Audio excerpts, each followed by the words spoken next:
Suggestion की है वो अपने आप it will start rotate. Meenakshi, मेरा अगला सवाल आपसे ये है कि जैसे कि अदिति ने कहा वो कनेक्टिंग द डॉट्स वो नहीं हो पा रहा है, बहुत सारी अभी चीज़ें हैं जो बाकी है। इस दौरान आपने सुरेंद्र पाठक को छापा, तो क्या कल जो आपने देखा होगा या किताब छापने के दौरान या उसके प्रचार प्रसार के दौरान देखा होगा, क्या उनके पाठक वर्ग में या पाठकों की संख्या में कोई बदलाव आया है जो अभी रहा होगा 15 साल पहले से या 20 साल पहले से? अगर सुरेंद्र मोहन पाठक को एक पॉपुलर राइटर माना जाता है जो अपने जमाने में उनका अभी भी फैन फॉलोइंग उनकी बहुत बड़ी है, उनकी फैन फॉलोइंग तो कल देख के मैं दंग रह गई। हमने बहुत हिंदी के लॉन्चेस किए पिछले 5 सालों में और मैं बहुत हिंदी के लॉन्चेस में गई जो और अन्य प्रकाशक करते हैं। इस किस्म का पैशन अहमदाबाद, देहरादून, बॉम्बे, कहाँ से लोग, दिल्ली से, दफ्तरों से छुट्टी लेके लोग आए हैं। पहले उन लोगों ने हमें रिक्वेस्ट किया कि आप रविवार को लॉन्च रखें तो हमें आसानी होगी। जब वो नहीं हो पाया, हमें यहाँ एक स्लॉट नहीं मिला, तो मैं फेसबुक पे कल शाम को देख रही थी, यार छुट्टी, बॉस का खून ना कर दो, मैं मुझे छुट्टी लेनी है, पाठक जी के लॉन्च में जाना है। जब मैं यहाँ पहुंची, एक बोरी भर के टी शर्ट्स लेके आए थे लोग जिसपे लिखा हुआ था अपराध लेखन के बादशाह सुरेंद्र मोहन पाठक। तो पॉपुलैरिटी तो उनकी जैसी है, और क्यों ना हो, 400 नॉवेल से ऊपर वो लिख चुके हैं। और जब पहली बार मैं उनसे मिलने गई थी 5 साल पहले कि हम आपकी किताब छापना चाहते हैं, तो उन्होंने मुझे बहुत अच्छे से और साफ साफ कहा था, ये अंग्रेजी प्रकाशकों के बस की बात नहीं है। मेरी किताब छपती है, 40,000 कॉपीज के प्री ऑर्डर्स होते हैं। असम तक ट्रक ड्राइवर्स बुक करके जाते हैं पान की दुकान में कि मेरे लिए किताब मंगवा के रखना तुम, मैं यहाँ से खरीद के पहले पैसे देके जाते हैं। तो ये आपके बस की बात नहीं इस किस्म से डिस्ट्रीब्यूट करना। फिर उनको अचानक से, फिर मैं बार बार मिलती रही उनको, तो उन्हें लगा कि चलो एक बार ये भी ट्राई करते हैं कि हिंदी अंग्रेजी दोनों में साथ।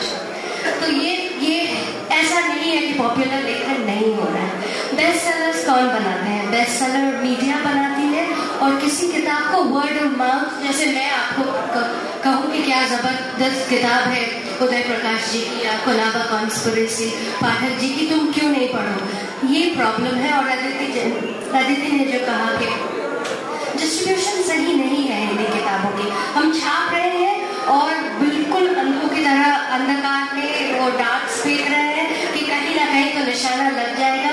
डिस्ट्रीब्यूटर जो भी है हिंदी का, वो सब प्रकाशक हैं, वो ऑब्वियसली अपनी किताब पे ज्यादा ध्यान देंगे, हमारी किताबों पे कम।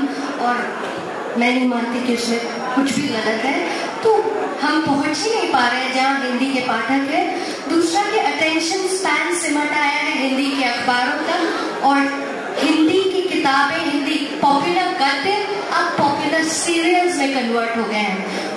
वो पढ़ने के बजाय सीरियल देख रहे हैं, हिंदी के विज्ञापन देख रहे हैं, और जो अच्छे लेखक हैं जो शायद पॉपुलर राइटिंग कर सकते थे, जिसको हम टिपिकल बेस्ट सेलिंग मटेरियल बोलते हैं, वो फिल्म स्क्रिप्ट्स लिख रहे हैं क्योंकि पैसा वहाँ ज्यादा है। हम रॉयल्टी नहीं दे पा रहे हैं क्योंकि हम किताबें बेच नहीं पा रहे, और हम 150 से कम की अगर किताबें 150 से ज्यादा किसी हिंदी किताब की कीमत रख दें तो वो किताब नहीं बिकती जितनी हम चाहते हैं कि वो। प्रचंड, आपने मीनाक्षी की बात भी सुनी, आपने अदिति को भी सुना, मुझे इस बात का पूरा यकीन है कि जब आपने लिखना शुरू किया होगा तो इस बात से आप अच्छी तरह वाकिफ होंगे कि हिंदी शायद आपको इतना बड़ा पाठक वर्ग नहीं देगा। आप बाइलिंगुअल हैं, बावजूद इसके आपने हिंदी में लिखना क्यों तय किया?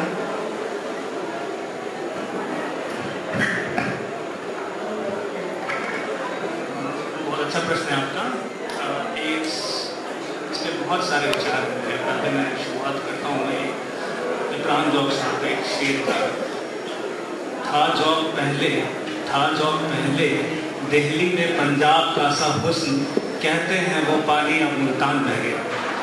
तो ये एक तरह का विलाप हम कर रहे हैं कि अब हिंदी में लोकप्रिय नहीं है, या फिर, लेकिन एक जो बात है, अगर आप पाठक वर्ग से मिलेंगी और उसको मिलेंगी तो उनकी चिंता लोकप्रियता को लेकर नहीं है, सार्थकता को लेकर।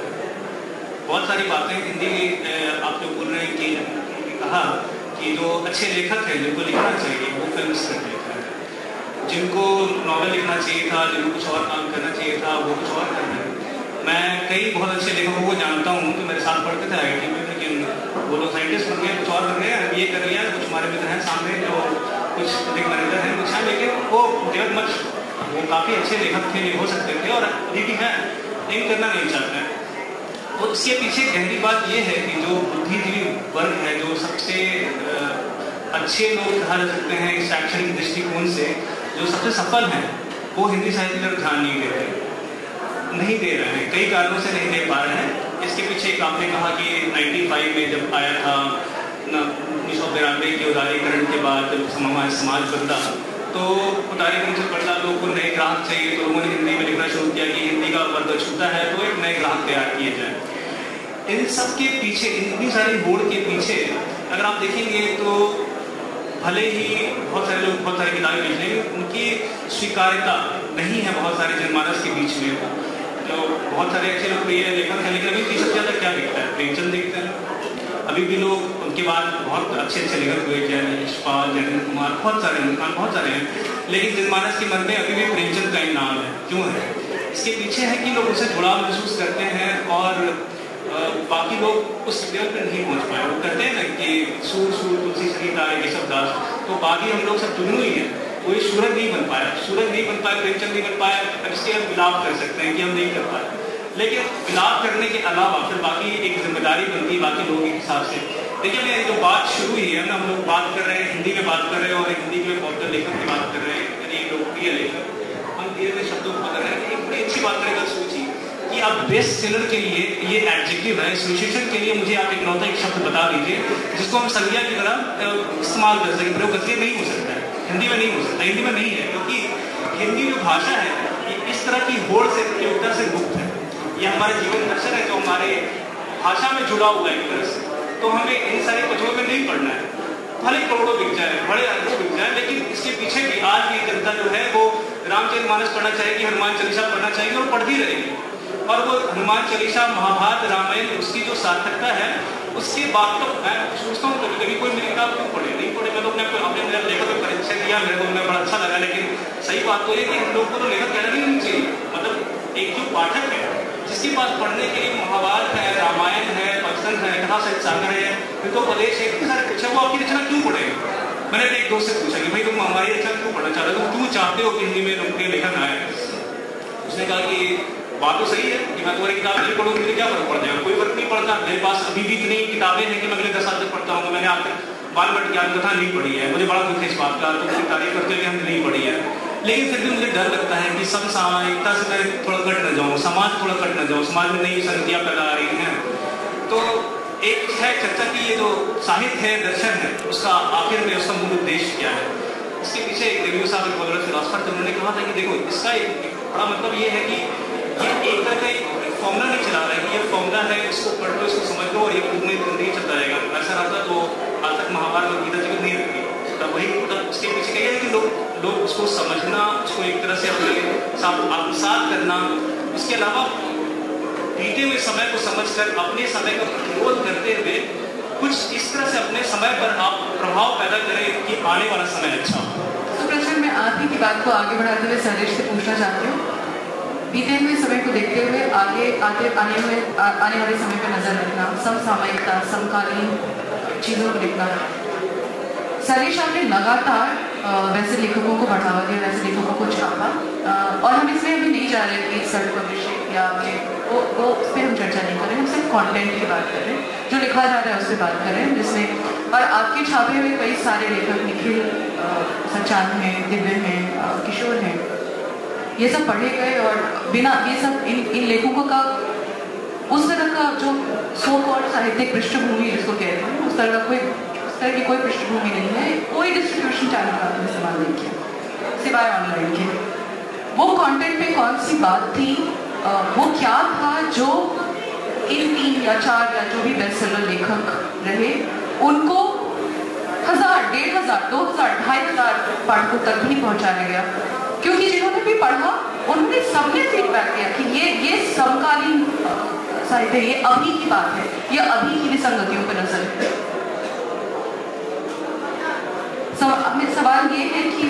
कंटेंट में आप क्या ढूंढते हैं? सोमो में आपने क्या ढूंढा?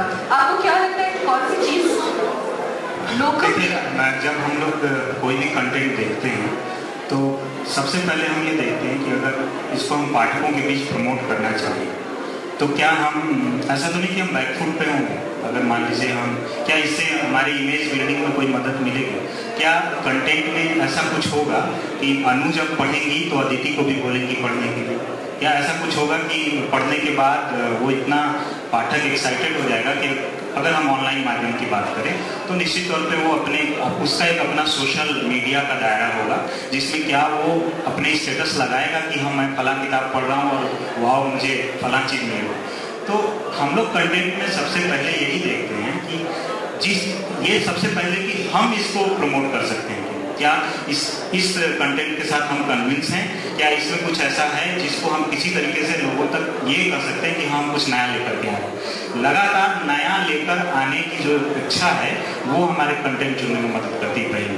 दूसरी चीज ये कि जो चीज हम नया दे रहे हैं उस नया के लिए पाठकों को तैयार कर पाने में हम सफल होंगे कि जैसे बम संकट टन गणेश किताब आपने पढ़ी या कुछ और लोगों ने यहाँ पढ़ी होगी, तो बम संकट टन गणेश हिंदी में शायद उस तरह की किताब नहीं लिखी गई मेरी जानकारी। तो जब वो किताब हमारे पास आई, राकेश ने जब हमें सुनाया तो हमें ऐसा लगा कि इस कंटेंट को जल्दी कंज्यूम हम नहीं करवा पाएंगे, लेकिन ऐसा कोई शायद नहीं मिलेगा जो ये कह दें कि ये बकवास किताब, मतलब उसमें ऐसा कुछ है, ऐसी चीजें हैं, नई हैं। निश्चित तौर पे ना वो उपन्यास है ना वो कोई संस्मरण है, कुछ भी नहीं है, रिपोर्टाज भी नहीं है, वो एक बेतरतीब तरीके की अजीब तरह की किताब है, लेकिन कोई ये नहीं कर सकता कि वो बकवास है। तो जब हमें ऐसा लगता है कि हाँ कुछ हम बकवास नहीं परोस रहे हैं, तो मुझे ऐसा लगता है कि मेहनत करके उस किताब को पब्लिक तक पहुंचाया जा सकता है। जैसे अदिति ने बोला तो सारे 3 लोगों के विशेष तौर पे जो लोग वो एडिटर हैं, ये भी एडिटर ही मान लिया जाए, मुझे भी एडिटर मान लिया जाए, तो हम सब लोगों की जो एक खास चिंता है जो दिखाई देती है कि हिंदी के पास कोई सेंट्रलाइज डिस्ट्रीब्यूशन सिस्टम नहीं है, उसी की वजह से हम नहीं बेच पा रहे। जैसे निखिल सचान यहाँ बैठे हैं, उनकी नमक स्वादानुसार की आज फ्लिपकार्ट से 83 कॉपी का ऑर्डर है और हमारे पास अभी कुछ कम कॉपीज है, यानी हमने 1100 कॉपीज ही प्रिंट की, लेकिन हमने ऑनलाइन ही 6 महीने में कंज्यूम करवाया। तो अब मुझे लगता है कि असल में जैसे उन्होंने बोला कि ट्रक ड्राइवर्स तक जो है उसकी बुकिंग करवाते हैं, 40 लाख तक की बुकिंग होती है, तो हो सकती है बुकिंग, लेकिन जितने भी हम खुद को जो मुख्य धारा के प्रकाशक बोलते हैं, असल में मुख्य धारा के प्रकाशक तो वो मेरठ में निवास करते हैं जो लुगदी वाले हैं, हम लोग तो एक मार्जिनलाइज तरह के प्रकाशक हैं जो एक छोटा सा 3 बाई 3 मीटर के स्टॉल में अपनी प्रेजेंस या 30 बाई 30 मीटर के स्टॉल तक ही पहुंच है। तो असल में हम लोगों के पास डिस्ट्रीब्यूशन सिस्टम नहीं है और अपने डिस्ट्रीब्यूशन सिस्टम बनाने की हमारी औकात नहीं है, तो ये एक सबसे बड़ी वजह है। और जो पहली चीज आपने बोली कि आप क्या देखते हैं, तो हम कंटेंट देखते हैं, लेकिन अगर आप ये मुझसे पूछेंगे कि कैसे देखते हैं कि हाँ यही कंटेंट करेगा ही, तो वो शायद हमने अब तक जो पढ़ा है उससे जो अनुभव अर्जित किया है कि हाँ ये चीज हिंदी के पास नहीं है और ये चीज अंग्रेजी के पास है लेकिन हिंदी के पास नहीं, ये सब चीजें मदद करती है। अदिति, डिस्ट्रीब्यूशन सिस्टम सबकी चिंता है क्या? जिस तरह से एक अमीश की किताब है चेतन भगत ने अंग्रेजी के डिस्ट्रीब्यूशन को बदल दिया, अंग्रेजी पब्लिशिंग, इंग्लिश पब्लिशिंग की दुनिया को बदला, क्या उस तरह से वैसा कोई बेस्ट सेलर आए या उस तरह का कंटेंट आए तो क्या आपको उम्मीद है कि हिंदी में भी डिस्ट्रीब्यूशन बदलेगा? और दूसरा सवाल मेरा ये है कि बेस्ट सेलर चाहिए किसको? जो प्रचंड ने भी ये सवाल उन्होंने फोन पे ये सवाल मुझसे पूछा था, मुझे लगा था ये बहुत ही वैलिड और वाजिब सवाल है कि बेस्ट सेलर किसको चाहिए? पाठक को चाहिए, पब्लिशर को चाहिए, एडिटर को चाहिए, या लेखक बेस्ट सेलर होना चाहिए? जब खिलेगा तब देखेंगे, जब तक है नहीं तब तक कैसे कह सकते हैं? क्योंकि आई एम श्योर रूपा के सामने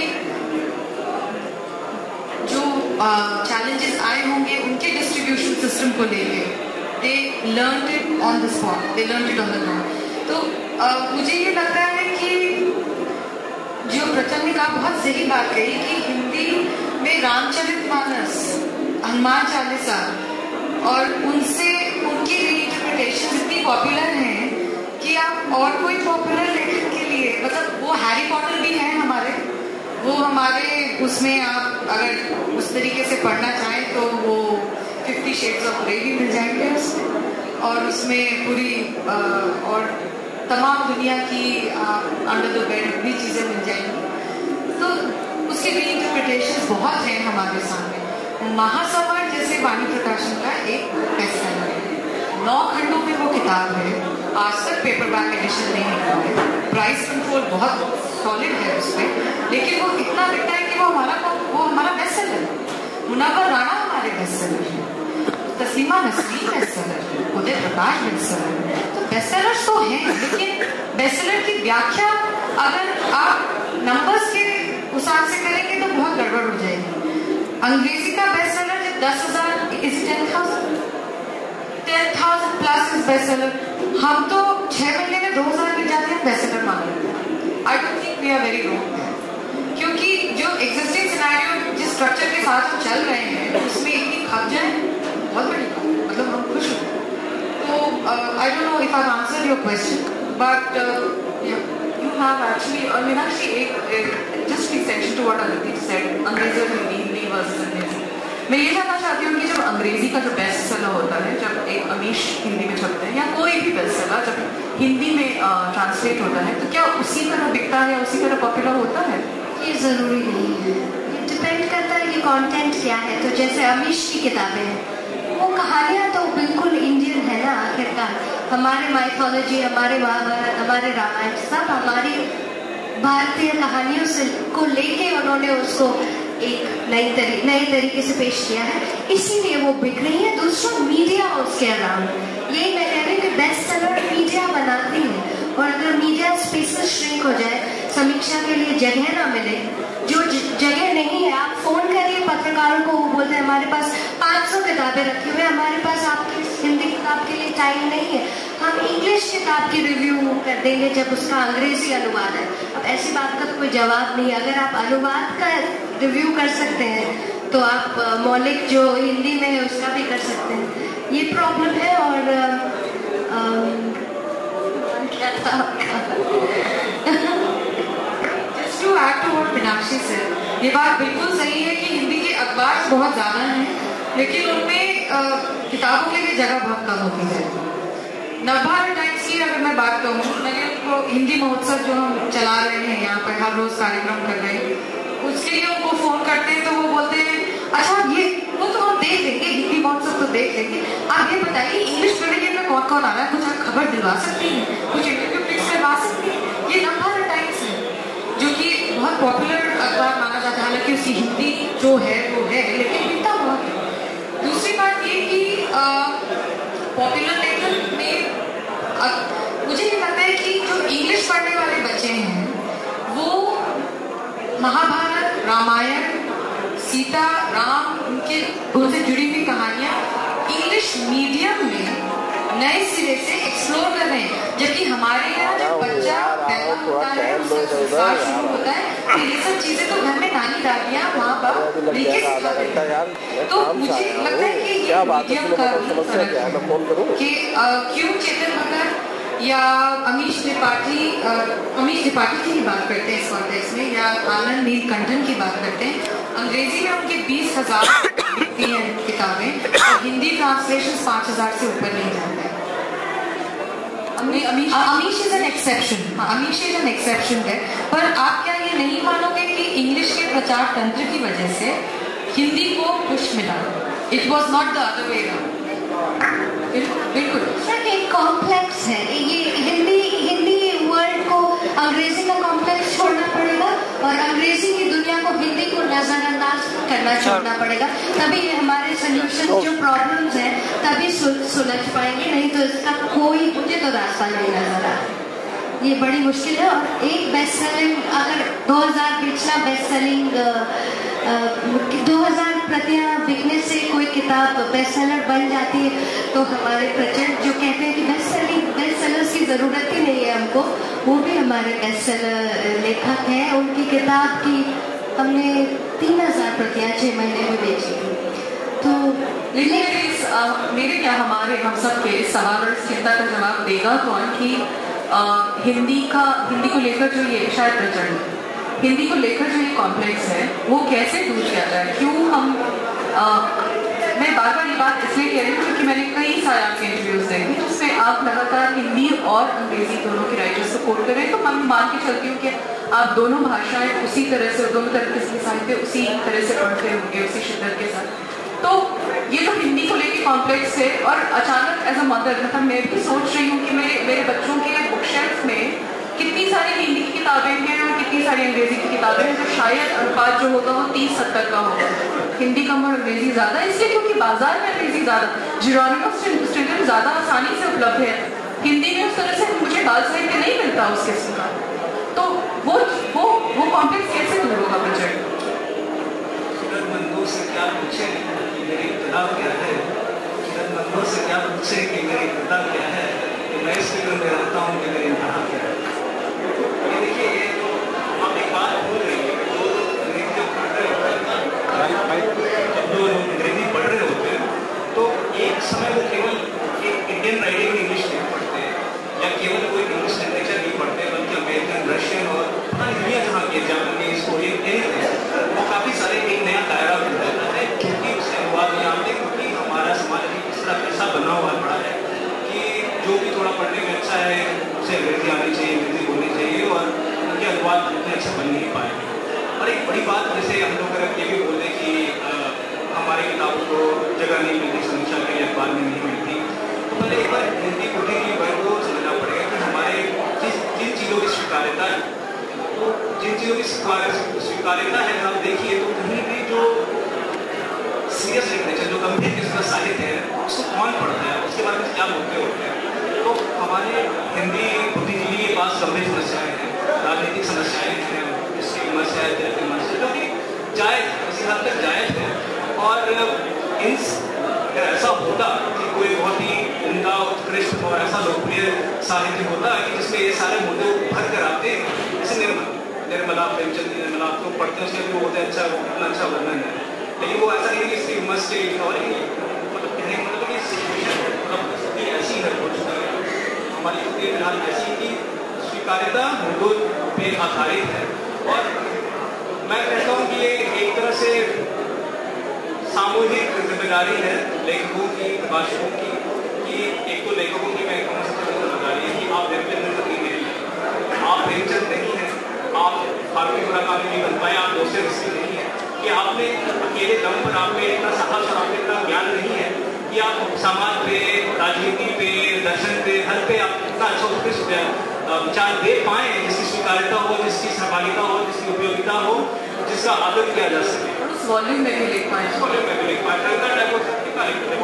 कितने लोग लिख पाते हैं, हमारे नहीं है, नहीं कर पाए। लेकिन मैं उस कॉम्प्लेक्स के अलावा भी एक और कॉम्प्लेक्स की बात करूँ जिसका शायद सारे जवाब दे पाएंगे।